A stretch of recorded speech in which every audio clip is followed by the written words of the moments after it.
ಮನೇಲಿ ಅರ್ಜೆಂಟಾಗಿ ಬೇಗ ರೆಡಿಯಾಗೋ ರೆಸಿಪಿ ತೋರಿಸ್ಕೊಡ್ತೀನಿ ನೋಡ್ಕೊಳ್ಳಿ. ಇದು ದೋಸೆ, ಇಡ್ಲಿ ಮತ್ತು ರೈಸ್ಗೆ ಕಾಂಬಿನೇಷನ್ ಆಗಿ ಸಖತ್ತಾಗಿರುತ್ತೆ. ಇದು ಫಸ್ಟು ಈರುಳ್ಳಿ, ಹಸಿಮೆಣಸಿನ್ಕಾಯಿ, ಟೊಮೊಟೊನ ಫ್ರೈ ಮಾಡ್ಕೊಳ್ಳಿ ಎಣ್ಣೆಲಿ. ನೆಕ್ಸ್ಟ್ ಮಿಕ್ಸಿ ಜಾರಿಗೆ ಕೊತ್ತಂಬರಿ ಸ್ವಲ್ಪ, ಕಾಯಿ ಸ್ವಲ್ಪ ಹಾಕೊಳ್ಳಿ. ಮತ್ತು ಈಗ ಹುರಿದಿಟ್ಕೊಂಡಿರೋ ಟೊಮೊಟೊ, ಈರುಳ್ಳಿ, ಹಸಿಮೆಣಸಿನ್ಕಾಯಿನ ಫ್ರೈ ಮಾಡಿ ಇಟ್ಕೊಂಡಿದ್ವಲ್ಲ ಅದನ್ನ ಮಿಕ್ಸಿ ಜಾರ್ಗೆ ಹಾಕೊಳ್ಳಿ. ಬಿಸಿ ಇದ್ದಾಗ ಹಾಕೋಬಿಟ್ಟಿರ, ಆಮೇಲೆ ತಣ್ಣಗಾದ್ಮೇಲೆ ಹಾಕೊಳ್ಳಿ. ಅದಾದ್ಮೇಲೆ ಈ ಥರ ಗ್ರೈಂಡ್ ಮಾಡ್ಕೊಂಡಿರ್ಬೇಕು. ನೆಕ್ಸ್ಟು ಬಾಣಲಿಗೆ ಎಣ್ಣೆ, ಸಾಸಿವೆ, ಜೀರಿಗೆನ ಹಾಕ್ಕೊಂಡು ಫ್ರೈ ಮಾಡ್ಕೊಳ್ಳಿ.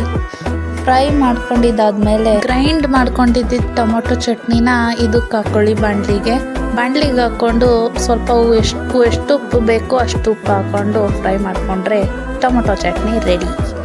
ಇದು ದೋಸೆಗೆ, ರೈಸ್ಗೆ, ಇಡ್ಲಿಗೆ, ಚಪಾತಿಗೆ ಎಲ್ಲದಕ್ಕೂ ಕಾಂಬಿನೇಷನ್ ಆಗಿ ಚೆನ್ನಾಗಿರುತ್ತೆ ಆ್ಯಂಡ್ ಬೇಗನೆ ಆಗುತ್ತೆ. ಟ್ರೈ ಮಾಡಿ, ಕಮೆಂಟ್ ಮಾಡಿ ಹೇಳಿ ಹೇಗೆ ಬಂದಿದೆ ಅಂತ.